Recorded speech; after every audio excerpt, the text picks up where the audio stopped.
Hello, you all. This is Mahesh Kumar, and I extend a very hearty welcome to all of you once again on your own YouTube channel, that is Zenipex Education. जैसा कि आप जानते ही हैं, हम एक series चला रहे थे and that was about parts of speech. Parts of speech में हम वर्ब तक कवर कर चुके हैं, यानी 4 जो पार्ट्स ऑफ स्पीच हैं उनको कवर कर चुके हैं.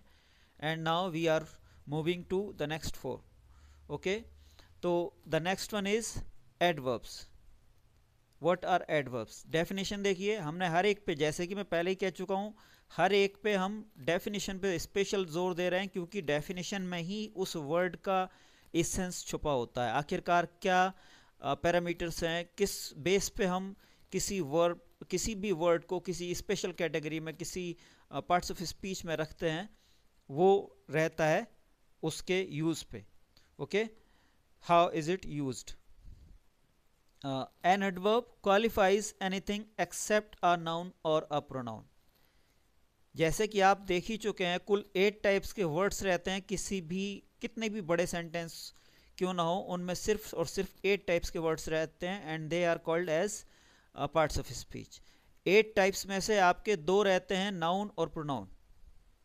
ओके, 2 रहते हैं नाउन और प्रोनाउन. नाउन और प्रोनाउन के अलावा जो 6 वर्ड्स रहते हैं, उन 6 के 6 को एडवर्ब क्वालिफाई कर सकता है. इसलिए यहाँ पे ये लिख रहे हैं कि an adverb qualifies anything except a noun or a pronoun. Again this definition has been given by JC Nesfield. तो एक एडवर्ब सिर्फ नाउन और प्रोनाउन को छोड़ करके बाकी किसी भी वर्ड को क्वालिफाई कर सकता है, एडजेक्टिव को भी, यहाँ तक के अपने आप को भी. ओके, जैसे कि हमने यहाँ पे देखिए कुछ एग्जाम्पल्स लिए हैं. आई रन फास्ट, यहाँ पे वर्ब को क्वालिफाई कर रहा है, रन को क्वालिफाई कर रहा है फास्ट. ओके, और इसीलिए यहाँ पे हम कह सकते हैं कि एडवर्ब जो है वो वर्ब को क्वालिफाई कर रहा है, रन को क्वालिफाई कर रहा है.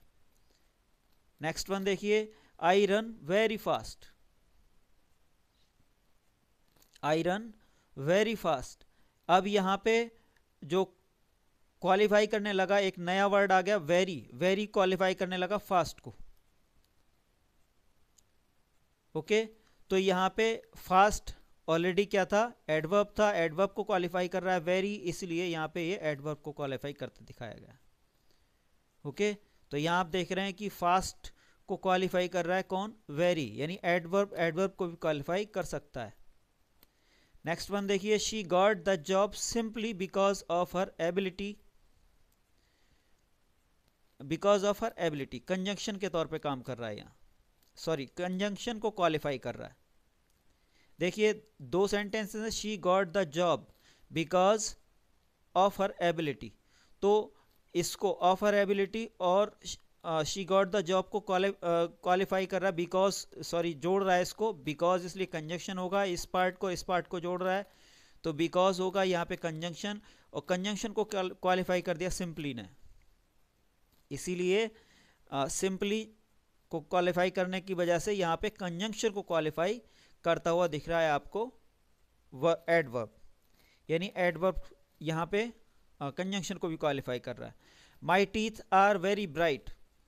ओके, यहाँ ब्राइट एक एडजेक्टिव है जो कि क्वालिफाई कर रहा है टीथ को, है ना. टीथ एक नाउन है, टीथ को क्वालिफाई कर रहा है, तो कोई वर्ड तो वो एडजेक्टिव हो जाएगा. और एडजेक्टिव से ही पहले हमने वेरी लगा दिया, तो वेरी हो जाएगा adverb. Okay, the lioness was right before us.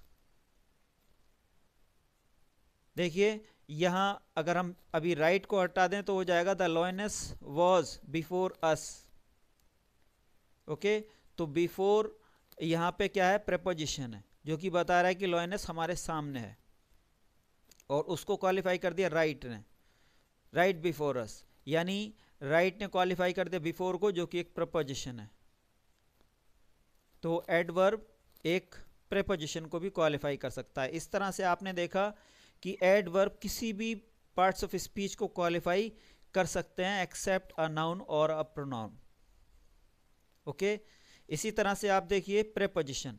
Preposition definition है इसकी, a preposition is a word that is placed before or after a noun or a pronoun to show the relation of that word with any other word. Noun और pronoun of the sentence. ये मशहूर grammarian India के हैं, PC दास, उनकी definition है। Okay कि preposition कोई भी ऐसा वर्ड हो सकता है, ये जनरली तो वैसे पहले यूज होता है किसी भी नाउन या प्रोनाउन से, और फिर किसी सेंटेंस में किसी अन्य प्रोनाउन या नाउन से उसका रिलेशन बताता है। ओके लेकिन कुछ स्पेशल केसेस में उनके बाद भी यूज होता दिख जाएगा, जैसे कि हमने एक एग्जांपल यहां दिया अभी आपको। ओके तो प्रेपोजिशन क्या है? प्रेपोजिशन जो पार्ट्स ऑफ स्पीच हैं वो स्पेशल टाइप के वर्ड्स होते हैं जो किसी नाउन या प्रोनाउन से पहले, जनरली पहले या कुछ केसेस में बाद में भी आते हैं, और फिर उस नाउन या प्रोनाउन का रिलेशन किसी दूसरे नाउन या प्रोनाउन से बताते हैं। ओके जैसे एग्जाम्पल से देखिए, the man is under the tree. देखिए यहाँ पे दो नाउन्स हैं, एक है the man and the other one is the tree, और यहाँ पे एक प्रेपोजिशन आया अंडर। ओके तो अंडर देखिए कैसे रिलेशन बता रहा है, the man is under the tree, आदमी पेड़ के नीचे है। ओके कौन है पेड़ के नीचे? आदमी। ओके तो इस तरह से द मैन और द ट्री का रिलेशन बता दिया अंडर ने। इसी तरह से where are you going to, देखिए इसमें टू बाद में आया, where are you going to, यहाँ वेयर और यू का रिलेशन बताया जा रहा है, आप कहाँ जा रहे हो। ओके तो किसने बताया? टू ने। ओके हालांकि बाद में आया लेकिन इन दोनों के लिए बता रहा है आप कहाँ को जा रहे हो, कहाँ जा रहे हो। ओके तो इस तरह से आपने देखा कि बाद में भी आ सकता है स्पेशल केसेस में। The thief is just behind you, चोर ठीक तुम्हारे पीछे है, जस्ट बिहाइंड यू, बिहाइंड यहाँ पे प्रेपोजिशन है। ओके और रिलेशन बता रहा है द थीफ और यू का, कि वो थीफ जो है यू के ठीक पीछे। तो इस तरह से देखा आपने कि प्रेपोजिशन का क्या रोल रहता है।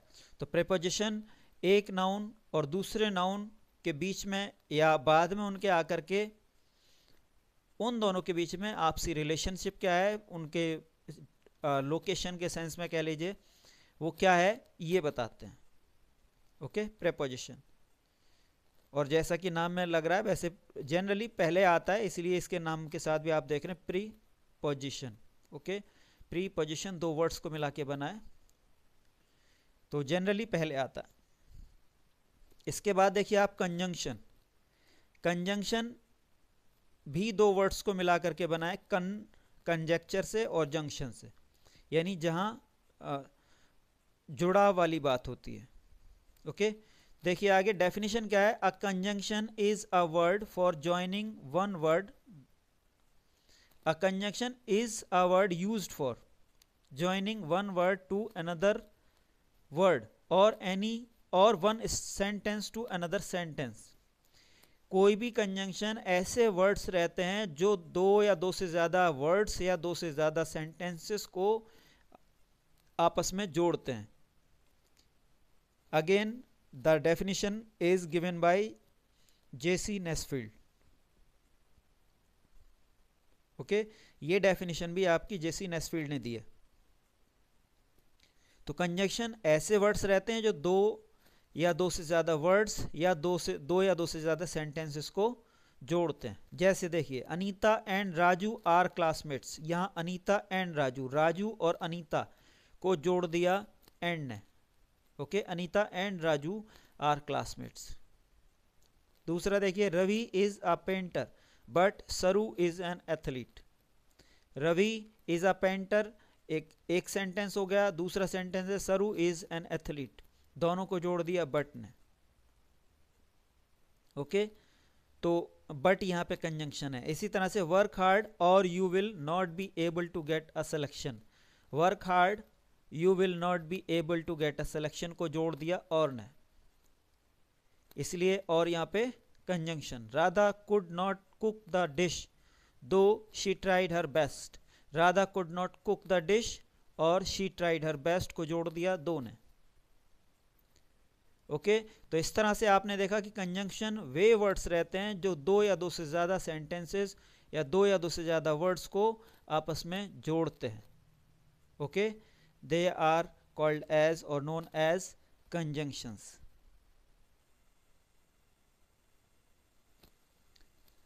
आगे देखिए इंटरजेक्शन। इंटरजेक्शन सिंपली वे वर्ड्स रहते हैं जो कि कोई सडन फीलिंग्स को डिनोट करते हैं, सडन फीलिंग्स को एक्सप्रेस करते हैं। An interjection is a word which expresses some sudden strong feelings. Okay, an interjection is a word which expresses some sudden strong feelings. जो भी अचानक से आने वाली फीलिंग्स हैं, स्ट्रॉन्ग फीलिंग्स हैं, उनको जो भी वर्ड्स डिनोट करते हैं they are known as interjection. बहुत सारे वर्ड्स बहुत ही कॉमन नेम हैं, जैसे कि एलस, हर्रा, के, ओ, एट्सेट्रा एट्सेट्रा। तो इस तरह के बहुत सारे वर्ड्स रहते हैं। ये डिफरेंट डिफरेंट एक्सप्रेशंस देते हैं, डिफरेंट डिफरेंट फीलिंग्स को डिनोट करते हैं। जैसे टू एक्सप्रेस डिसप्लेजर, किसी चीज़ पे अगर हमें नाराज़गी, डिसप्लेजर दिखाना है तो बू, ई, यक, कोई बहुत ही ख़राब चीज़ जिसे देख करके घिन सी आए, गंदी सी कोई चीज़ अगर दिखाई दे, then this word is pronounced. Okay, इसी तरह से उग, हुप एट्सेट्रा, इस तरह के वर्ड्स यूज़ किए जाते हैं डिसप्लेजर को शो करने के लिए। ऐसे ही सरप्राइज को शो करने के लिए गॉश, गुडनेस, ओके, इस तरह के वर्ड्स यूज़ किए जाते हैं। इसी तरह से टू एक्सप्रेस प्लेजर, खुशी, बहुत ज़्यादा सरप्राइज के साथ खुशी जो दिखाते हैं, हर्रा, ये, yippee, इस तरह के वर्ड्स इस्तेमाल होते हैं खुशी को दिखाने के लिए, हर्रा, ये और yippee। जैसे कि कुछ सेंटेंसेस अगर हम देखें, oh my god, that was unexpected, oh my god, that was unexpected. हुआ, that guy is unbelievably huge. Okay, यहाँ मार्क ऑफ एक्सप्रेशन आएगा।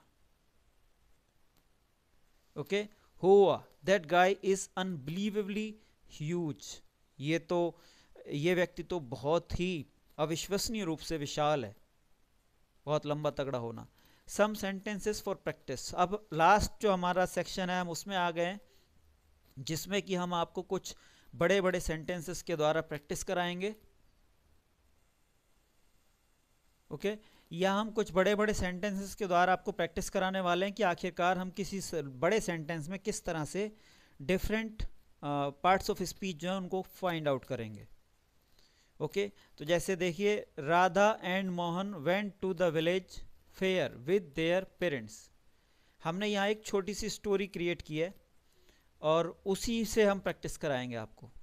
ओके, देखिए, राधा एंड मोहन, राधा एक प्रॉपर नाम है, इसी तरह से Mohan went to village fair with their parents, Radha और मोहन अपने पेरेंट्स के साथ विलेज फेयर गए, ये इसका मीनिंग हो जाएगा।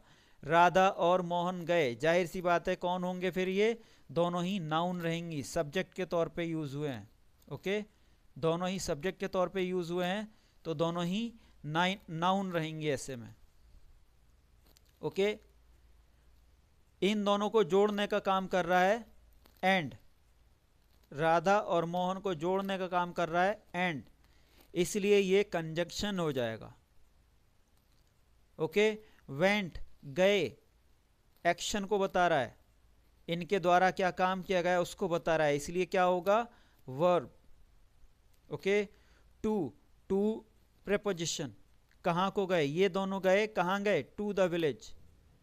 ओके, तो इनके साथ रिलेशन बता रहा है कि राधा और मोहन गए तो कहाँ गए, विलेज के साथ, उनको कनेक्ट कर रहा है कौन, टू, इसलिए to preposition. The village, village यहाँ नाउन है, एक कॉमन नाउन। ओके, और द जो कि उससे पहले आया है, किसी भी नाउन से पहले अगर कोई वर्ड आएगा उसको क्वालिफाई करेगा तो वो क्या कहलाएगा। देखिए, वैसे हम एक कॉमन नाम के तौर पे हमने इसको आर्टिकल के नाम से जानते हैं। ओके, द पहले आया था विलेज से, द एक वैसे आर्टिकल रहता है, लेकिन आर्टिकल वाली कैटेगरी आपने जैसे देखा जो अभी 8 पार्ट्स ऑफ स्पीच देखे उसमें कहीं नहीं था। आर्टिकल एक तरह से जो हमारी ब्रॉड कैटेगरी है एडजेक्टिव, वो उसी में आते हैं। ओके, किसी भी नाउन प्रोनाउन से पहले आने वाले वर्ड्स, उनको क्वालिफाई करने वाले वर्ड्स ब्रॉड कैटेगरी में क्या है आपके एडजेक्टिव्स हैं। तो द एक तरह से यहाँ पे एडजेक्टिव है। विलेज के लिए village fair, okay, village fair के लिए रादर विलेज फेयर एक हम कह सकते हैं कि एक कंपाउंड नाउन है, ओके। दो या दो से ज़्यादा वर्ड्स मिलकर के जब सिंगल नाउन की तरह से काम करते हैं then it is called as compound noun. तो विलेज फेयर एक कंपाउंड नाउन है और उसको क्वालिफाई कर रहा है द, ओके। विद फिर से एक आपका प्रेपोजिशन है, ओके। राधा और मोहन मेले को गए, किसके साथ गए? अपने पेरेंट्स के। तो राधा और मोहन और पेरेंट्स का रिलेशन बता रहा है विद, ओके। देयर प्रोनाउन है, their is a pronoun basically, okay. And यहाँ पे ये यूज़ हुआ है पेरेंट्स के साथ, देयर पेरेंट्स। तो जो हम कह रहे थे डिटर्मिनर उसकी तरह से यहाँ पे यूज़ हुआ है देयर पेरेंट्स यहाँ पे। तो ये एक बेसिकली एक प्रोनाउन है और एक डिटर्मिनर के तौर पे यूज़ हुआ है, यानी डिटर्मिनर और किसकी कैटेगरी में आते हैं जबकि एडजेक्टिव की, ओके। तो यहाँ पे देयर इसके लिए एडजेक्टिव भी कहा जा सकता है, हालांकि जो उसकी बेसिक फॉर्म है वो एक प्रोनाउन की है, देयर पेरेंट्स। इसी तरह से next sentence, they enjoyed there the merry go round and the horse riding. They again एक प्रोनाउन है, राधा और मोहन के लिए यूज़ हुआ है तो इसलिए ये प्रोनाउन है। इंजॉयड वर्ब है जैसे कि आप जानते हैं। देयर उस प्लेस के लिए आया है, ओके, और ये भी एक प्रोनाउन है, मतलब मेले के लिए यहाँ पे यूज़ हुआ है और प्रोनाउन है इसलिए। द मैरी गो राउंड झूले का नाम है वहाँ पे, जो भी आर्टिकल है इंजॉय करने के लिए, मैरी गो राउंड। तो इसलिए मैरी गो राउंड किसी पर्टिकुलर चीज़ का नाम है तो एक कॉमन नाउन होगा ये, okay. And the horse riding, and conjunction है, जोड़ रहा है इस पार्ट को इस पार्ट से, the horse riding, okay. The again जैसे कि यहाँ पे था द, ओके, वैसे ही यहाँ पे एक आर्टिकल है वैसे तो, लेकिन एडजेक्टिव की कैटेगरी में आएगा। यहाँ एडजेक्टिव है horse riding, okay. Horse riding again एक कंपाउंड नाउन है, घोड़े की सवारी, ओके। तो हॉर्स राइडिंग भी कंपाउंड नाउन होगी। इसी तरह से फिर से Radha when she saw an elephant there cried. Radha जब उसने वहाँ पे एक एलिफेंट देखा, देखिए यहाँ पे ध्यान देने वाली बात यह है, Radha when she saw an elephant there, ये पूरा जो पार्ट है सेंटेंस का, when she saw an elephant there cried, ये जो when she saw an elephant there है ये क्वालिफाई कर रहा है फिर से राधा को, okay.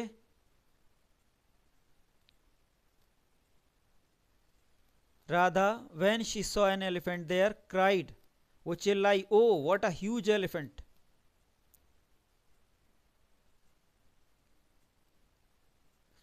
Sorry, when she saw an elephant there वो राधा को नहीं क्वालिफाई कर रहा बल्कि क्राइड को कर रहा है, ओके।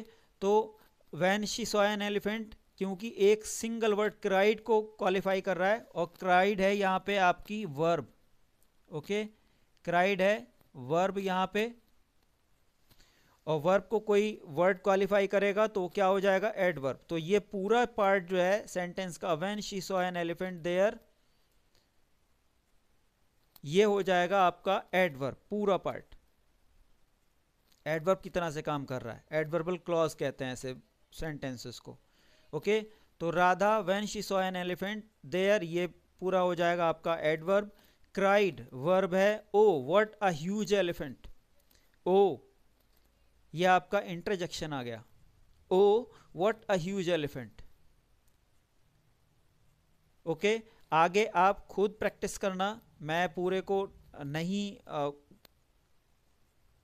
एक्सप्लेन कर रहा हूँ, आप इसको बाकी को देख करके खुद एक्सप्लेन करना। इसके अलावा भी आप और बहुत सारे सेंटेंसेस उठा करके, स्पेशली बड़े बड़े सेंटेंसेस उठाइएगा और उससे आप प्रैक्टिस कर सकते हैं, जिससे कि आपकी जो पकड़ है, जो कमांड है इस टॉपिक पे वो अच्छी हो जाए, ओके। पार्ट्स ऑफ स्पीच का एक इंग्लिश को अच्छी तरह से समझने के लिए, अच्छी तरह से लिखने के लिए, अच्छी तरह से बोलने के लिए बहुत ही बेहतर ढंग से क्लियर होना बहुत ही ज़रूरी है। ये कॉन्सेप्ट जितना अच्छी तरह से आपको क्लियर होगा उतनी अच्छी तरह से आप एक अच्छी इंग्लिश लिख सकते हैं, बोल सकते हैं। Okay, with